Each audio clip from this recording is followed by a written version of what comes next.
अस्सलाम वालेकुम, मैं हूं अलीना फ़ारूक शेख। मुस्लिम लीग नून के कायद नवाज शरीफ 4 साल की खुद साख्ता जिलावतनी के बाद वतन वापस आने के लिए तैयार हैं। यहाँ पर लीडरशिप उनकी पार्टी की तैयारियाँ तो कर रही है उनकी वापसी के लिए, लेकिन साथ साथ गुज़श्ता रोज़ वर्कर्स अपनी पार्टी के जो थे उनसे खिताब करते हुए नवाज शरीफ ने बड़ा उनका जोश और जज्बा बढ़ाया और ये कहा कि हम लोगों ने इस मुल्क को डिफ़ॉल्ट होने से बचाया, यानी नून लीग ने, और फिर PDM की हुकूमत जो पिछले 16 माह में थी उन्होंने मुल्क को डिफ़ॉल्ट होने से बचाया, मुल्क के लिए बहुत सी कुर्बानियाँ दी हैं, खासकर अपनी सियासत को कुर्बान किया है।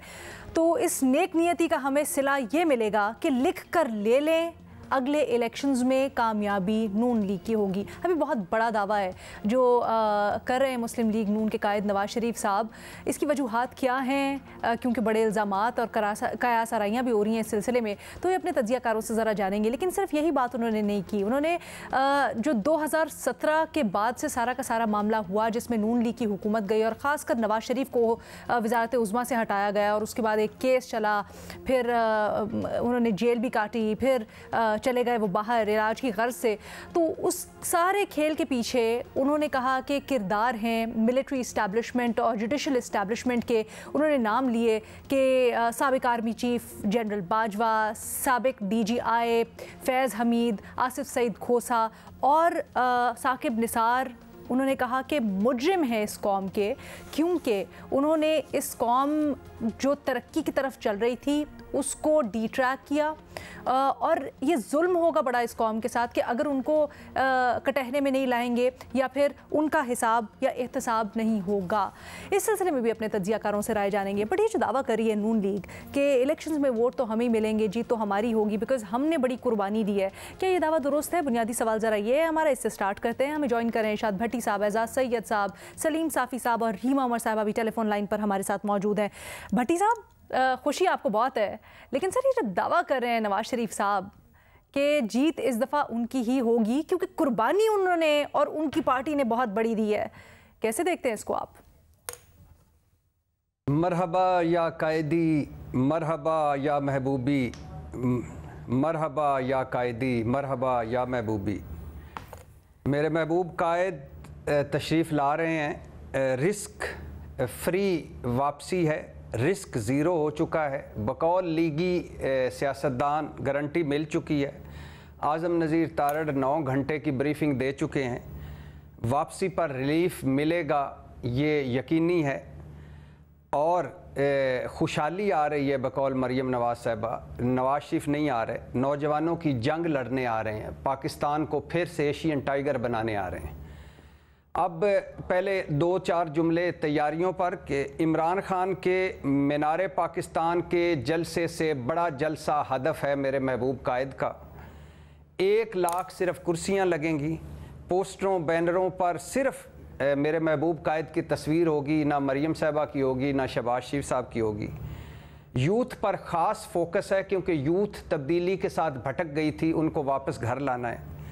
मैं कहाँ से कितने बड़े जुलूस के साथ शरीक हूँगा ये अभी सिक्योरिटी पॉइंट ऑफ व्यू से नहीं बता रहा। मैडम शेख, आपके सवाल पे आता हूँ। किसकी सिक्योरिटी? जनरल बाजवा साहब की, आपकी? हाँ, जनरल बाजवा, जनरल फैज़ हमीद, साकिब निसार निशाने पर होंगे। पनामा लीक्स के 4 और जजेस भी निशाने पर होंगे और वो मुसलसल जो उनसे मिलते हैं पिछले 3-4 महीनों से लंदन में, और जो पार्टी मीटिंग्स होती हैं उनमें भी जनरल बाजवा, जनरल फैज़ हमीद, साकिब निसार का ट्रायल किया जाए, इस पर वो ज़ोर दे रहे हैं। क्यों? क्योंकि उन्होंने साजिश की, मुझे क्यों निकाला, मुझे निकाला। अब मैडम शेख, पनामा लीक्स, ये ज़ाहिर है ये साबिक जर्नैल, ये साबिक जजेस पनामा लीक्स भी लाए। इन्होंने नवाज शरीफ साहब से 3 झूठी तकरीरें भी करवाईं, इन्होंने बच्चों से झूठे इंटरव्यूज़ भी दिलवाए। JIT और 10 वॉल्यूम्स में सारा इन साबिक जर्नैलों और जजेस ने लिखा। सुप्रीम कोर्ट जालसाजी भी की, कतरी ख़त भी यही लाए, कैलबरी फाउंट भी यही लाए, ट्रस्ट डीड भी लाए, और सबसे ज़्यादा के ट्रस्ट डीड लाकर फिर सबूतों को ज़ाया किया। लगे आते इन किरदारों को बेनकाब किया जाना चाहिए। लेकिन मैडम शेख 2 चीज़ें वो भूल गए हैं। एक चीज़ कि एक आलाकार और एक मुजरम को कुरान पर हलफ लेकर उन्होंने एक्सटेंशन दी थी, और दूसरी बात ये भूल गए हैं कि वो किरदार भी बेनकाब करें जिन किरदारों की मदद से वो लंदन गए बकौल ख्वाजा आसफ। और ये आखिरी बात ले लें कि वैसे होना हवाना कुछ नहीं है, लिख लें, ना ये कायम रहेंगे अपने इस बयान पर, ना इन किसी का ट्रायल होगा, ना सबूत हैं, ये सब कुछ क्यों कर रहे हैं। अब नवाज शरीफ साहब वापस आ रहे हैं तो वो क्या आके बात करेंगे। वो चंद हफ्तों के लिए इलाज के लिए गए थे, ना इलाज, बाकायदा इलाज, ना अस्पताल दाखिला, तो वो क्या बात करेंगे। वो किस डील के तहत गए थे, किस डील के साथ वापस आए हैं, क्या बात करेंगे, और वापस आकर क्या करेंगे। 16 महीनों की अपनी भाई की बदतरीन कारकर्दगी तो आपके ख्याल में एक नया बयानिया है। अच्छा, नहीं सिर्फ मैं आपको एक बड़ी मजे की खबर देने जा रहा हूँ, वो भी सुन लीजिएगा। 16 महीनों की बदतरीन कारकर्दगी का दिफा कैसे करेंगे, तो ये बयानिया है मौजूदा मुल्की हालात, बुरान, इनका उनके पास कोई विजन नहीं, कोई मनसूबा नहीं, ये इंतखाबी बयानिया है। अब सूरत हाल ये है कि नवाज शरीफ चाहते हैं कि जनवरी के आखिर में इलेक्शन हो और या फरवरी के पहले वीक में, और वैसे ही होगा। तो नवाज शरीफ साहब की ज़िंदगी के 5 मैच थे पनामा लीग से अब तक। पहला मैच पनामा लीग से बचना, वो हार गए। दूसरा मैच पाकिस्तान से लंदन जाना, वो जीत गए। तीसरा मैच इमरान खान से जान छुड़ाना, वो जीत गए। चौथा मैच वापसी, वो जीत गए। 5वां मैच इलेक्शन जीतना। पानीपत और असल मैदान है पंजाब, असल मुकाबला था पीटीआई, वो 9 मई के बोझ तले है, और पीपी वहाँ है नहीं।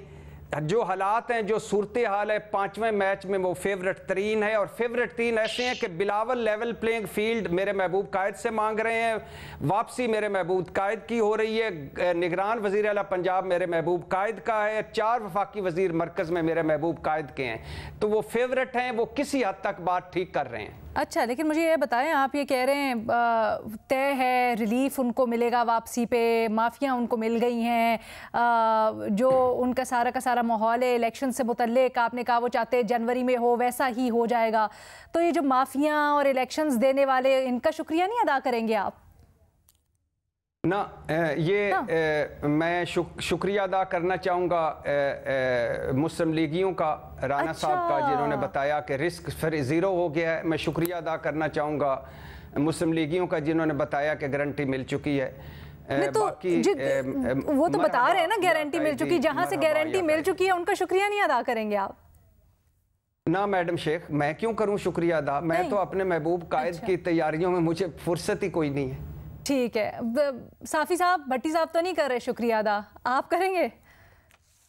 किस बात पे, किसका? सर, भट्टी साहब कह रहे हैं बिल्कुल सही बात है नवाज शरीफ साहब की, जैसा जैसा वो चाहते हैं वैसा ही होगा, और गारंटी भी मिल चुकी है नवाज शरीफ साहब को इस सिलसिले में, बट जिन्होंने गारंटी दी है उनका शुक्रिया नहीं अदा करे। भट्टी साहब कहते मैं इधर उधर जरा बिजी हूँ। ये मुस्लिम लीगियों ने बताया है मैडम शेख मुझे। अच्छा, हाँ, वो कई मरतबा बात करते हैं। तो वो एम ही आ रहे हैं, आपको नहीं लगता कि वो कुछ श्योरिटी लेके आ रहे होंगे? आप तो पहले हमें कहते रहे शोज में भट्टी साहब। जी मैडम शेख, मुझे भी लगता है कि वो श्योरिटी है, वैसे वो कभी भी वापसी ना होती उनकी, लेकिन चूंकि बताया अभी मुस्लिम लीगियों ने है, और इसलिए मैं उनका नाम लेके कह रहा हूँ। तो फिर सारा मेरे पास इतना टाइम नहीं है की टोकरी में डाल कोई और सोचूं। जी साफी साहब, ओके गुड। साफी साहब जी, देखिए, मेरे ख्याल में नवाज शरीफ साहब भी हाई मॉरल ग्राउंड पे नहीं है। अकाउंटेबिलिटी हो या कुछ और हो, उसमें अगर आप सिलेक्शन करें और अक्रॉस द बोर्ड ना करें तो वो मजाक बन जाता है, वो उलट नताइज देता है। अब अगर नवाज शरीफ साहब अपने खिलाफ साजिशों का जिक्र करें और फिर अपने मुकाबले में पीटीआई को खड़ा करने की जो एक साजिश थी, और जिसमें आलमी कुव्वतें भी थी और पाकिस्तानी इस्टेब्लिशमेंट भी थी, तो वो प्रोजेक्ट तो 2010 से शुरू हुआ था, और हर किसी को पता है कि उनके, और सबसे ज्यादा नवाज शरीफ को पता है कि 2014 के धरने उनके खिलाफ किसने दिलवाए, फिर उनके खिलाफ अदालतों को कैसे मैनेज किया गया और किसने मैनेज किया, और फिर लॉकडाउन भी जिन दो अफराद का वो नाम ले रहे हैं उनके दौर से पहले हुआ था। वो जनरल राहील शरीफ साहब का दौर था जब धरने हुए थे और जब लॉकडाउन हुआ था। तो इसी तरह फिर अगर मजीद माजी में जाएं तो किसी जमाने में मुस्लिम लीग नून से वही काम इस्टेब्लिशमेंट ने पीपल्स पार्टी के मुकाबले में लिया था जो इस वक्त पीटीआई से मुस्लिम लीग नून और पीपल्स पार्टी के मुकाबले में इस्टेब्लिशमेंट ने ले लिया। तो एक तो ये है कि अगर जमहूरी हुकूमतों के खिलाफ साजिशें करने की बुनियाद पे अकाउंटेबिलिटी करनी है तो फिर ये नहीं कि आप उसमें एक दो अफराद को टारगेट कर लें, बल्कि फिर अक्रॉस द बोर्ड आपको जब से ये साजिशें शुरू हुई है जिसने जिस लेवल पे की है उन सब का आपको करना होगा। दूसरी बात यह है कि मैं कहता हूं कि हाई मॉरल ग्राउंड इसलिए उनके पास नहीं है कि एक जिस जनरल बाजवा का वो नाम ले रहे हैं उसी जनरल बाजवा को उन्होंने एक्सटेंशन दी और उस के बदले में उनको मुल्क से जाने का मौका मिला। फिर तीसरा इसलिए हाई मॉरल ग्राउंड नहीं है कि वो बीमारी की बुनियाद पे गए थे और बीमारी उनकी इतनी ठीक हो गई कि अल्हम्दुलिल्लाह उन्होंने कई ममालिक के सफर भी किए, लेकिन वो पाकिस्तान नहीं आया। इस वक्त भी यानी पिछला 1.5-2 साल या उससे पहले के इस मुल्क के लोगों ने, हम मीडिया वालों ने जिस जबर में गुजारे हैं वो हम जानते हैं, और अवाम ने महंगाई और इसके हाथों जिस तरह का वक्त गुजारा है। लेकिन नवाज शरीफ साहब उधर रहे और फिर ये था कि जिन असम्बलियों को मैं भी जाली कहता था, जिनको नवाज शरीफ साहब भी जाली कहते थे, जिनको मौलाना फजलुर रहमान भी जाली कहते थे, उन्होंने उन जाली असम्बलियों को और उन जाली इलेक्शन को सनद जवाज फराहम किया, उसमें बैठ गए, उसके जरिए अपनी हुकूमत तश्कील दे दी और फिर हुकूमत तश्कील देकर ऐसी कानून साजी की कि अपने केसेस खत्म कर दिए। आवाम के बिजली के बिलों का मसला हल नहीं कर सके, महंगाई का मसला हल नहीं कर सके, लेकिन जरदारी साहब ने अपने मसाइल हल कर लिए, शरीफों ने अपने मसाइल हल कर लिए और दूसरों ने, मौलाना साहब ने अपने मसाइल हल कर लिए। अब एजाज, मरीम नवाज साहबा कहती हैं कि नवाज शरीफ के कम बैक्स उनके सेट बैक्स से ज़्यादा अच्छा हुआ करते हैं, ज़्यादा बढ़कर हुआ करते हैं। क्या आप समझते हैं ये दुरुस्त साबित होगा? देखिए अलेना, ये जो नवाज शरीफ साहब हैं इन्होंने एक बयानिया तरतीब दिया है। इससे पहले उन्होंने बयानिया तरतीब दिया था कि वोट को इज़्ज़त दो, लेकिन उन्होंने वोट को इज़्ज़त देने की बजाय वोट की इज़्ज़त ली थी, वोट की इज़्ज़त पामाल की थी। इस तरीके से पामाल की थी कि उन्होंने जनरल बाजवा की जो एक्सटेंशन है उसको वोट दिया था। उनकी जमात के अंदर भी बाज़ लोग थे जिन्होंने इस बात की मुखालफत की थी, लेकिन उस वक्त उनके सियासी मफादात इस बात की इजाज़त नहीं उनको दे रहे थे कि वो वोट ना देते। उन्होंने वोट दिया जनरल बाजवा को उनकी एक्सटेंशन का, और ये वोट उस वक्त दिया गया जब मियाँ नवाज शरीफ बरतानिया में थे और इन्होंने बरतानिया में अपने लीडरों से कुरान पर हलफ लिया था कि वो जो मीटिंग के अंदर की गुफ्तगू क्या हुई है ये बात आपने बाहर नहीं करनी, और उस मीटिंग में इन्होंने कहा था कि जी आप वोट दे दें, और फिर वोट दे दिया था। अब वो दोबारा बयानिया तरतीब कर रहे हैं, लेकिन इस बयानिए में एक ख़ास बात बड़ी मिसिंग है। एक तो ये है ना कि वो कह रहे हैं कि जी साकिब निसार, जनरल बाजवा, जनरल फैज़ हमीद और आसफ सईद खोसा वगैरह ये मुलजमान हैं, लेकिन एक चीज़ मिस है, वो इमरान खान का नाम नहीं ले रहे। क्यों नहीं ले रहे? उन्हें पता है इस बात का कि अगर वो इमरान खान के ख़िलाफ़ कोई बात करेंगे तो उसका ब्लो बैक आएगा उनके ऊपर, ये बात उनको पता है। इसलिए इस बयानिए में एक चीज़ मिसिंग है। और जो ओवरऑल आप देखें, ये सारा खेल अलेना पाकिस्तान की समझ दुरुस्त करने का नहीं है, ये खेल है इक़्तिदार हासिल करने का। और इक़्तिदार किससे हासिल करना है उन्होंने? वो इक़्तिदार हासिल करने की जिस तरह यकीन है कि इमरान खान साहब को कि वो भी एक ही बंदे से पाकिस्तान में बात करना चाहते हैं, तो नवाज शरीफ साहब को भी उसी इस्टेब्लिशमेंट से उम्मीद है कि इक़्तिदार उन्हें मिलेगा, और उन्हें पता है कि उनका जो मद्दे मुकाबला है वो नीचे गिर चुका हुआ है। वो मुकाबला बराबर का मुकाबला नहीं होगा जिसमें मद्दे मुकाबल गिरा हो। ये अलग बात है कि वो ठीक गिरा, गलत गिरा, इमरान खान के ऊपर केस ठीक है या नहीं है, ये टोटल अलग बात है। लेकिन अलेना, मेरा ये ख्याल है कि ठीक है ये नवाज शरीफ साहब ये बातें कर रहे हैं, लेकिन मैं इस बात पे डाउटफुल हूँ कि क्या हमारी इस्टेब्लिशमेंट नवाज शरीफ को दोबारा वज़ीर आज़म कबूल कर लेगी? ये बहुत अहम बात है।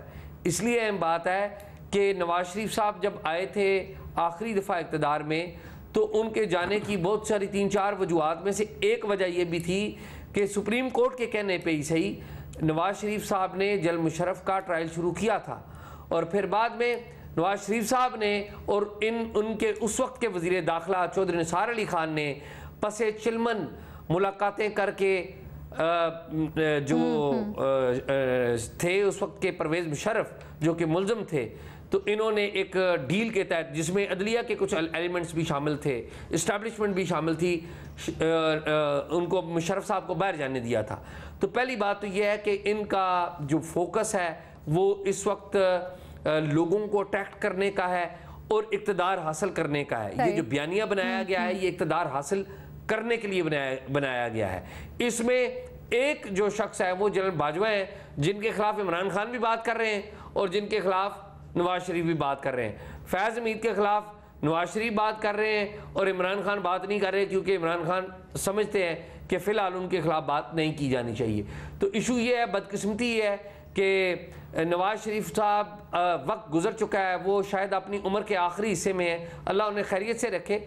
उनको चाहिए था कि वो बड़ेपन का मुजाहरा करते, वो ऐलान करते कि पाकिस्तान में एक चार्टर ऑफ डेमोक्रेसी की ज़रूरत है, पाकिस्तान में चार्टर ऑफ डेमोक्रेसी के लिए तमाम सियासी जमातों को साथ बैठने की ज़रूरत है। मैं इमरान खान से भी हाथ मिलाऊंगा, मैं तमाम लोगों से हाथ मिलाऊंगा, मैं जरदारी को भी नाराज नहीं करूंगा, अच्छा। मैं मौलाना फजलुर रहमान को भी नाराज नहीं करूंगा, ANP को और PTM को भी नाराज नहीं करूंगा। अच्छा, आपकी बात के जो 2-3 पहलू हैं बड़े इंटरेस्टिंग है एजाज, बड़े इंटरेस्टिंग है। एक तो ये नवाज शरीफ की कबूलियत, क्या दोबारा प्राइम मिनिस्टर होंगे या नहीं, ये तो मैं सबसे शॉर्ट राउंड करना चाहूंगी, लेकिन मुझे क्विकली ये बता दें, आप कहते हैं कि वो चेयरमैन तहरीक इंसाफ का नाम नहीं ले रहे क्योंकि इसका ब्लो बैक हो सकता है, किस तरह से?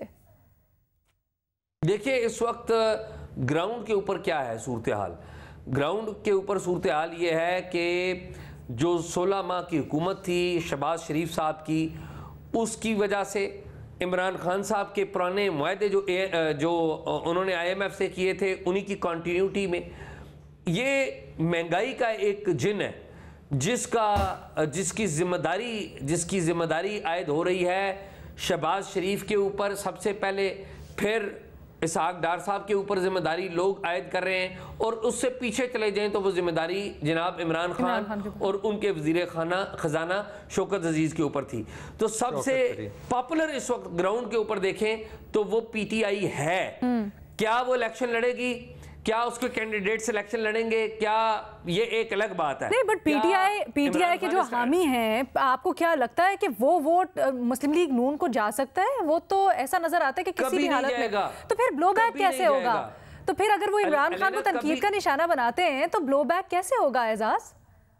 अलेना बात यह है कि अगर PTI के कैंडिडेट मैदान में आए और PTI ने इलेक्शन लड़ा, अगर PTI ने इलेक्शन लड़ा और उनको जेन्युइनली लेवल प्लेइंग फील्ड मिली, तो पंजाब में मुकाबला तो नेक टू नेक होगा नून लीग का और PTI का, फिर तो नेक टू नेक होगा। और इस वक्त पंजाब की सूरत हाल, अलेना आप जाएं पंजाब में, इत्तेफाक से मैं पंजाब से तल्लुक रखता हूं, अभी भी थोड़ी सी बुरी सूरत हाल है। बिल्कुल ठीक है, लेकिन मैं अभी भी थोड़ा ब्लो बैक किस तरह से होगा नवाज शरीफ को इमरान खान का डायरेक्टली नाम लेने से, मैं इसके ऊपर अभी भी थोड़ी सी कंफ्यूज्ड हूँ। रीमा का मैडम शेख इसका इसमें प्रॉब्लम, इसमें ये ब्लो बैक को अगर यूं कर लें कि नवाज शरीफ साहब जो लास्ट लोगों से मिले हैं उनकी जो गुफ्तगू सुनी है कि वो कहते हैं इमरान खान अपने अंजाम को पहुंच गया, अब जो उस इमरान खान को लाने वाले थे उनको उनके अंजाम तक पहुंचाना है। अच्छा। ये है असल सूरत हाल। अच्छा रीमा, लेकिन इमरान खान पॉलिटिकली मरा तो नहीं है ना, बात ये है, एक बात ये अज्यूम किए बैठे हैं, अज्यूम किए बैठे हैं नवाज शरीफ साहब के इमरान खान सियासी तौर पे मर गया। इमरान खान सियासी तौर पे नहीं मरा, सियासतदान नहीं मरते। अगर इमरान खान की सेहत ने उनका साथ दिया तो ये दिन बदल जाएंगे, ये देख लीजिएगा, नोट कर लीजिएगा। जिस तरह बेनजीर जिला वतन थी, नवाज शरीफ जिला वतन थे, कैद थे, दिन बदले, सिर्फ एक वजह थी, सेहत इनकी साथ रही, पार्टी इन्होंने कायम रखी, दिन बदल गए। अगर इमरान खान की सेहत रही और साथ लोग उनके रहे, बिल्कुल दिन बदल जाएंगे, देख लीजिए। वो मरे नहीं है, इमरान खान मरे नहीं, लेकिन नवाज शरीफ साहब कोई ये नहीं सोच रहे, कोई वो लीडर सोचता है जो अगली नस्ल का, वो सोच रहे हैं ये अगले आने वाले इलेक्शन का जी। इसमें उनका बयानिया ये होगा कि ये है साजिशी, और इमरान खान किस लिए अभी बात नहीं कर रहे कि वो उनका ख्याल है वो अब इस सिलेक्शन में कोई थ्रेट नहीं है मुझे, जो वो साथ बिछा के बैठे हैं उसमें इमरान खान उनको थ्रेट नहीं लगता।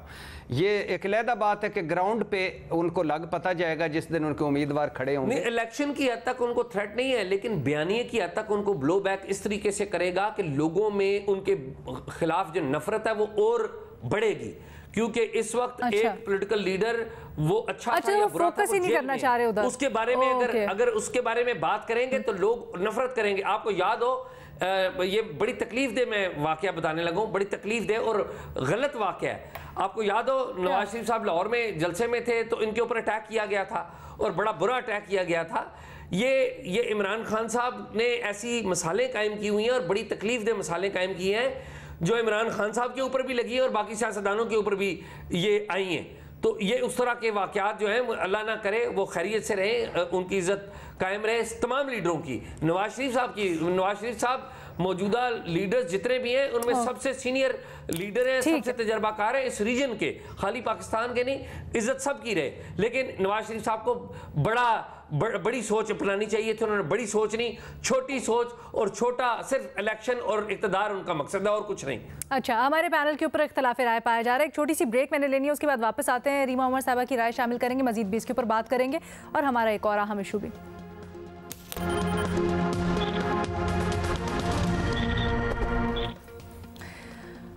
वेलकम बैक जी। हम बात कर रहे हैं कि नवाज शरीफ ने गुज़श्ता रोज़ जो दावा किया है कि इलेक्शंस में उन्हीं की जीत होगी क्योंकि उन्होंने अपना सियासत की कुर्बानी दी है, अपना पॉलिटिकल कैपिटल उन्होंने एक्सर्ट किया है मुल्क को बचाने के लिए।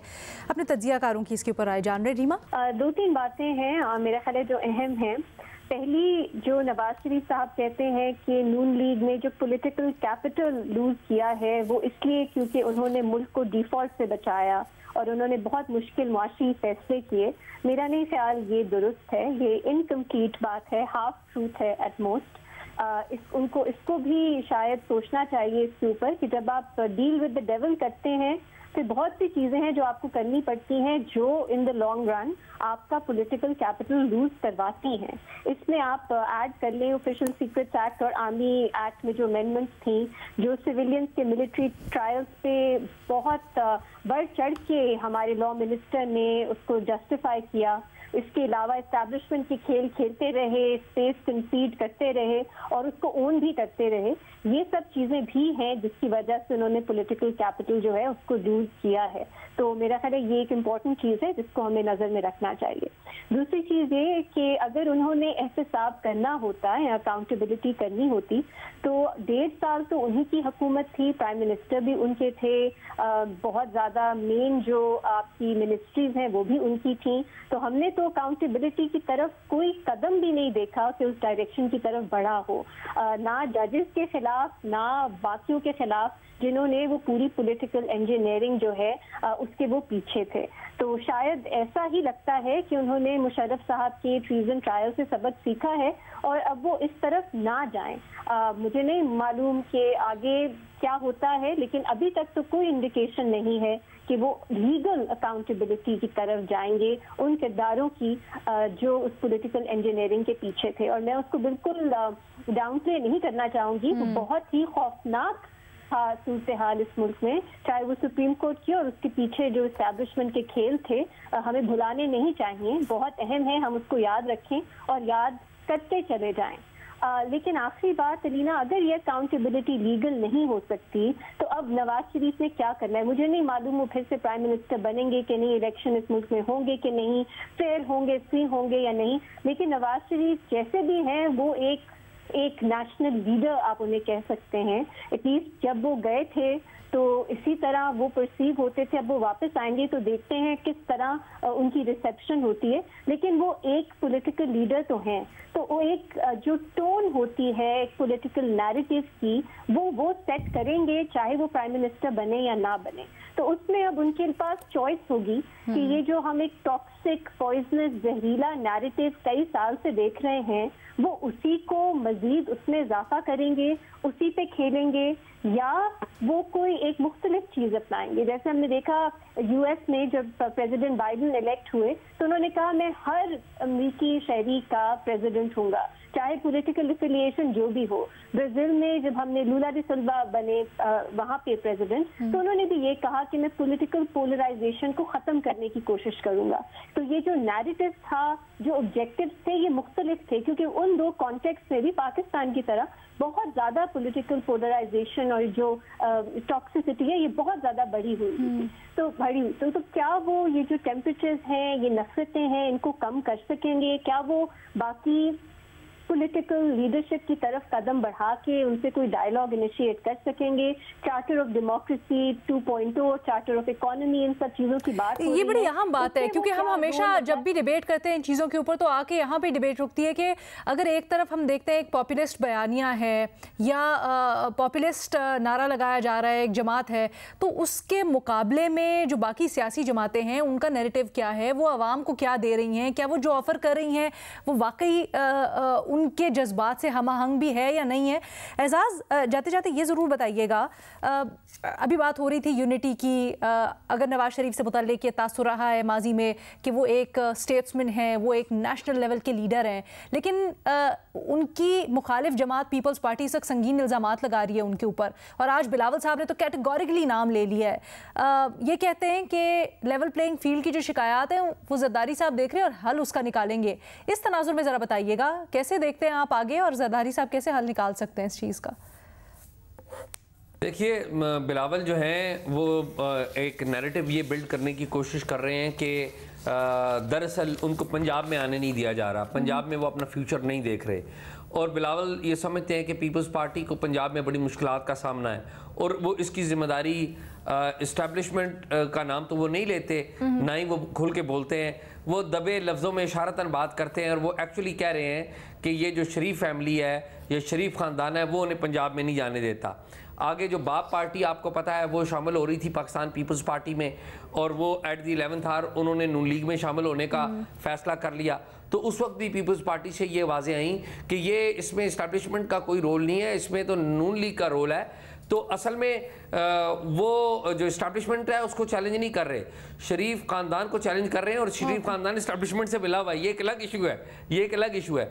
लेकिन बिलावल जो हैं उनको पता है एक बात का कि उन्होंने इलेक्शन लड़ना है तो वो नून लीग के खिलाफ लड़ना है। अगर उन्होंने पंजाब में लड़ना है तो पंजाब में चैलेंज नून लीग को किसने करना है? पीटीआई की तो जमात को डिसमेंटल आलमोस्ट किया गया है, वो इलेक्शन लड़ेगी या नहीं लड़ेगी ये तो अभी इलेक्शन कमीशन ने फैसला करना है, उस जमात का मुस्तकबिल क्या है, अदालतों में केसेस हैं। लेकिन वो ये चाहते हैं कि वो अल्टरनेटिव एक नैरेटिव के साथ नून लीग को चैलेंज करने वाली एक एंटिटी के तौर पर पंजाब में आए। तो मेरा ये ख्याल है कि जरदारी साहब कैसे हल निकाल सकते हैं, अगर मुझे मुख्तसरन बता सके। जी क्या करिए? जरदारी साहब हल कैसे निकाल सकते हैं? जरदारी साहब हल नहीं निकाल सकते। जरदारी साहब का तो नाम ले रहे हैं ना, वो तो बिलावल साहब तो पेश ये कर रहे हैं कि जिस तरह जरदारी साहब के हाथों में सब कुछ है। जरदारी साहब के हाथों में सब कुछ नहीं है, जरदारी साहब के हाथों में इंगेजमेंट है, लॉबिंग है, मुज़ाकरात है, पसे पर्दा जो जोड़ तोड़ा है वो है। और ज्यादातर जो वो जरदारी साहब को वो कह रहे हैं कि वो जिनसे पहले बातचीत की थी उनसे बात करें, असल में वो ये कह रहे हैं। साफ़ी साहब आप कहिएगा। सर, बड़ी अहम बात जिसकी तरफ रीमा ने भी अभी निशानदही की, आपको क्या लगता है वो पुरानी तर्ज सियासत ही आगे चलेगी, या फिर आप समझते हैं कि अब एक नए दौर का आगाज़ होगा, जो पॉपुलिस्ट बयानियाँ जिसके ऊपर बड़े शिकवे शिकायत भी हैं, अब आपने देखा वो वादे पूरे भी नहीं हो सके, उनसे हटकर ये जो सियासी जमातें कुछ ऑफर कर सकती हैं? देखिए, सियासतदानों के रवैये से तो ये लगता है कि उन्होंने माजी से कोई सबक नहीं सीखा, और आप एक एक को देख लीजिए। मसलन ये लोग अपनी खूबियों की बुनियाद पे अपने आप को नहीं बनवाते, बल्कि दूसरों के खामियों या मुखालिफ के खामियों की बुनियाद पे अपने आप को मनवाते हैं, या फिर इस्टेब्लिशमेंट को खुश करके और इस्टेब्लिशमेंट के कांधों पे आना चाहते हैं। ये गलती तो अभी तक सबकी बरकरार है। मसलन अभी अब अगर बाप पार्टी को उधर जाने से रोक दिया गया तो उसकी एक वजह ये भी थी कि जरदारी साहब अभी पार्टी उधर बाद में ले जा रहे थे, और उनका जो कराची में जो सिस्टम है उस सिस्टम के एहलकार बलूचिस्तान में पहले चले गए। दूसरी बात यह है कि पिछले सालों में क्या था, पीटीआई इस्टेब्लिशमेंट की पैदावार थी। इस वक्त भी पीटीआई की लीडरशिप की जितनी भी इस्टेब्लिशमेंट के खिलाफ भी अगर वो बात कर रही है तो इसलिए कर रही है कि जी आप माजी की तरह दोबारा हमें अपनी गोद ले लें। फिर इन तीनों जमातों में मुकाबला रहा पिछले 1.5 साल में कि वो पीटीआई का मुतबादिल बन के इस्टेब्लिशमेंट का मंजूरी नजर बन जाए। वो मैच मुस्लिम लीग नून ने जीत ली है और पीपल्स पार्टी वो मैच तकरीबन हार चुकी है। इसलिए आजकल पीपल्स पार्टी के उल्टे सीधे बयानात आ रहे हैं। लेकिन अब देखिए नून लीग भी क्या गलती कर रही है। एक तरफ इस्टेब्लिशमेंट के सहारे पे 2023 की पीटीआई बन के इख्तिदार में भी आना चाहती है, और दूसरी तरफ इस्टेब्लिशमेंट के सरखीलों का जो माजी के रिटायर्ड लोगों का नाम लेके उनको सजा देने की भी बात कर रहे हैं। तो मेरे ख्याल में नवाज शरीफ साहब वही गलती दोहरा रहे हैं जो उन्होंने 2018 में दोहराई थी जनरल मुशर्रफ के सिलसिले में। तो मुझे तो नहीं लगता कि सियासतदानों ने अपनी माजी की गलतियों से कुछ सीखा है। या तो अपने जोर बाजू पे सियासत करो, या फिर अगर एस्टेब्लिशमेंट के कांधों पे आना चाहते हो तो फिर उनसे पंगेबाजी ना करो। इंटरेस्टिंग। हमारे तज्जियाकारों की आपने राय जानी। एक छोटी सी ब्रेक लेंगे, उसके बाद दूसरे सवाल के साथ हाजिर होंगे।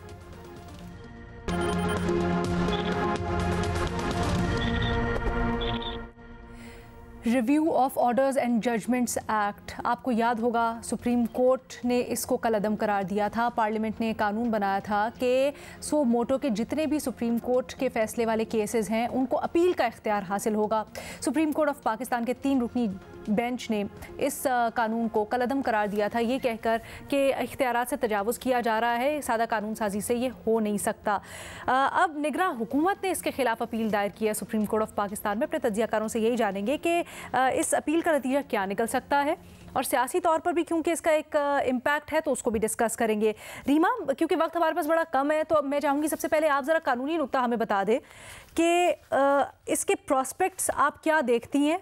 क्या जो बुनियाद बनाई है निगरान हुकूमत ने अटॉर्नी जनरल के थ्रू उसमें वजन है? अलीना, मेरी राय जब से ये जजमेंट आई थी ये थी कि बहुत कमज़ोर जजमेंट है। आउटकम जो भी हो, आप और दलाइल इस्तेमाल करके और रीजनिंग इस्तेमाल करके लॉ को स्ट्राइक डाउन कर सकते हैं, लेकिन वजूहात क्या हैं वो ज़्यादा अहम होती हैं।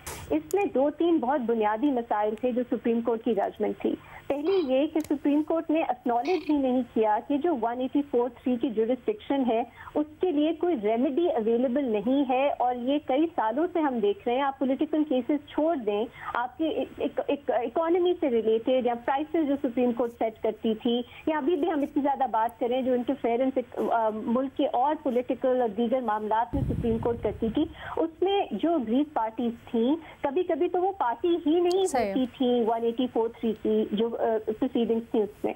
उनके पास जो रेमेडी सीख करने का जो बहुत कम ऑप्शंस थे, और रिव्यू उस पर पूरा नहीं उतरता था क्योंकि उसके बहुत ही लिमिटेड ग्राउंड्स हैं। तो सुप्रीम कोर्ट ने ये एक्नॉलेज ही नहीं किया कि ये मसला मौजूद है। दूसरा, सुप्रीम कोर्ट ने कहा कि हमारे जो रूल्स हैं वो पार्लियामेंट की जो आम कानून साजी है उससे बालातर हैं, वो प्रेसिडेंस देते हैं, और उन्होंने इसकी कोई वजाहत नहीं की कि ऐसा क्यों। उन्होंने जो जजमेंट कोर्ट की वो ये भिंडर जजमेंट वो ये कहती ही नहीं है, तो ये भी बहुत बड़ा एक मसला था। तीसरा, उन्होंने जो इंडिपेंडेंस ऑफ द जुडिशरी की उनकी जो पूरी तशरीह थी, इंटरप्रिटेशन थी, उसमें बहुत से मसाइल थे, और ये कहीं हमें इंटरनेशनल स्टैंडर्ड्स में, यूएन के स्टैंडर्ड्स में, किसी और बेस्ट प्रैक्टिसेस आप देख लें इस इशू पे, कहीं पे वो तशरीह इंडिपेंडेंस ऑफ द जुडिशरी की मिलती ही नहीं है। तो इन मेरा ख्याल है ग्राउंड्स के ऊपर सुप्रीम कोर्ट की जो जजमेंट है वो रिव्यू हो सकती है, लेकिन एक इसमें जो कॉम्प्लिकेशन ये आ जाती है कि जो दूसरा कानून है जिसपे अभी सुप्रीम कोर्ट की प्रोसीडिंग चल रही है, प्रैक्टिस एंड प्रोसीजर, वो कानून भी अगर कॉन्स्टिट्यूशनल डिक्लेयर हो जाता है वो इम्प्लीमेंट होना है, और ये कानून भी तो दोनों में बड़ी मुबासलत है, वो कैसे होगा? एग्जैक्टली, तो दोनों साथ में कैसे चलेंगे, ये एक कॉम्प्लिकेशन पैदा। अच्छा सलीम साफ़ी साहब, एक इसका सियासी पहलू है जो मैं चाहूँगी कि आप, जैसे अभी रीमा ने भी उसकी तरफ निशानदेही की, प्रैक्टिस एंड प्रोसीजर में भी अपील के अंडर यही चीज़ है जो review of orders and judgment में है। अब निगरां हुकूमत का इस चीज़ को चैलेंज करना आपके ख्याल में क्या मतलब रखता है? नहीं, देखिए, कुछ चीज़ें तो बिल्कुल क्लियर है। पहली बात तो ये है कि निगरां हुकूमत भी उन्हीं लोगों के ईमा पे बनी है जो शहबाज शरीफ साहब की हुकूमत जिनके ईमा पे बनी हुई थी, और निगरान हुकूमत बड़ी हद तक वो पिछले सेटअप का तसलसल भी है। और जाहिरी बात है कि जिस तरह सुप्रीम कोर्ट ने उस दौरान चंद मखसूस जजेस का बेंच बना के और मुसलसल तमाम सियासी मुकदमात उनके सपुर्द करते रहे और उससे मन माने फैसले वो लिए जाते रहे, और उसमें पार्लियामेंट के काम में भी मुदाखलत होती रही, तो उसमें मेरे ख्याल में पीटीआई और उन जज साहिबान के कुछ अजीज़ों के सिवा बाकी सारी कौम की राय उन फैसलों के बारे में वही थी जो कि पीपल्स पार्टी की थी, जो नून लीग की थी, जो जेयूआई की थी, जो हम जैसे तालिब इल्मों की थी। तो मेरे ख्याल में ये निगरान हुकूमत भी ज़्यादातर उसी तरह के लोगों पे मुश्तमिल है, और निगरान हुकूमत भी वहीं से लाइन लेती है जहां से पिछली वाली हुकूमत लेती रही। तो इसलिए सर, बट खास तौर पर नवाज शरीफ साहब की वापसी होना, कानूनी मामलात का जिक्र होना, फिर अपील का हक तो वहाँ पर भी है, लेकिन इसमें ख़ास बात यह है कि इसमें जो पुराने केसेस हैं 60 दिन के अंदर उनकी अपील भी फाइल हो सकेगी। तो इस चीज़ को अगर कड़ियों को मिलाएं हम, तो क्या जो बात हो रही है सिस्टम मैनेजमेंट या नवाज शरीफ को एक्स्ट्रा हेल्प देना, उसका तासुर उभरता है फिर?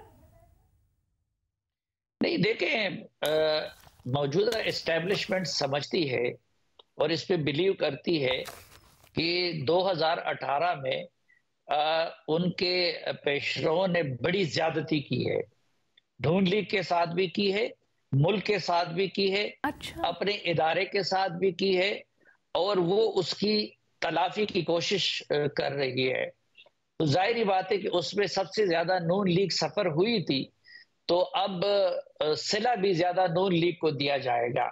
और वहां पे अदल का तारीफ वो ये कर रहे हैं कि अदल का तकाजा ये है कि हमने अगर हाथी को मार मार के बोना बना दिया है, तो अब अदल तकाजा करता है कि उसी तरीके से हम बोने को दोबारा हाथी बना दे और हाथी को दोबारा उस जगह पे ले आए। तो ये तो कोई डकी चुकी बात नहीं है। सर, ये बड़ा दिलचस्प है। अगर आप समझते हैं गलती की तलाफी करने की ना सिर्फ रियलाइजेशन बल्कि कोशिश भी है, तो फिर अभी आपने ब्रेक से पहले जैसे कहा कि नवाज शरीफ वो मुशर्रफ वाली गलती ना करें तो बेहतर होगा। तो सर, ये तो फिर अगर ऐसी रियलाइजेशन है तो फिर तो सौ बिस्मिल्लाह नवाज शरीफ को आना चाहिए, कहना चाहिए मुकदमात करें इनके ऊपर, एहतसाब हो। फिर तो इनको बल्कि खुद आगे ऑफर कर देना चाहिए जिनके नाम लिए जा रहे हैं। हाँ, देखें, इस वक्त तो मैंने आपको साथ ये भी बताया था कि इन सब पार्टियों में मुकाबला था कि वो किस तरह लाडली बन सकती है, या 2018 में जो हैसियत पीटीआई की थी वो मुकाम अपने लिए 2023 में ऑक्युपाई कर सकती है। वो मैच मुस्लिम लीग नून जीत चुकी है। तो आप किसी इदारे का या लाडला होते हैं, उनके साथ सहूलतकारी करते हैं, उनकी ताबेदारी करते हैं, या फिर ये है कि आप उनको चैलेंज करके उनके साथ पंगेबाजी करते हैं। उस वक्त भी नवाज शरीफ साहब अगर इक़्तिदार में आए थे तो इस्टेब्लिशमेंट के एनओसी के बगैर नहीं आए थे, और मैंने खुद उनसे बात की थी। मैं आपको जाती मुशाहिदा बताता हूं कि 2013 के इलेक्शन के बाद एक दिन हमारी बात हुई, तो मैंने उनसे अर्ज किया कि जी आइडियली मैं भी ये चाहता हूं कि जिसने आईन को एब्रोगेट किया है तो उनको मिसाली सजा मिल जाए, लेकिन पाकिस्तान अभी उस जगह तक नहीं आया है कि आप एक एक्स आर्मी चीफ को ट्राई कर सके, लेकिन उन्होंने वो काम कर दिया और जिसका फिर उन्होंने सजा भी भुगत ली। तो इसलिए अब मैं ये कह रहा हूं कि एक तरफ अगर आप इस्टेब्लिशमेंट के कांधों पे 2023 की बेटियाई बनना चाहते हैं, तो फिर ये फलां को सजा देना और फलां को सजा देना और उसमें सिलेक्शन करके ये चीजें फिर आप इनको भूल जाएं। अच्छा, वो तजाद आ जाता है, क्योंकि अभी तक तादम तहरीर तो सूरत हाल ये है कि मुस्लिम लीग नून के बारे में मुख्तदर हलकों की सोच बड़ी पॉजिटिव है, और नवाज शरीफ भी इसी इंतजार में लंदन में बैठे थे कि वो मेरे लिए पहले माजी की इस्टेब्लिशमेंट की गुनाहों की तलाफी करवा दे, तो तब मैं आऊंगा पाकिस्तान, और उन्होंने तो खुद उसमें कोई हिस्सा नहीं डाला। ठीक है जी, हमारे तजियाकारों की आपने राय जानी। आज हमारे पास वक्त इतना ही था, इसलिए प्रोग्राम क्लोज करें। अल्लाह हाफिज।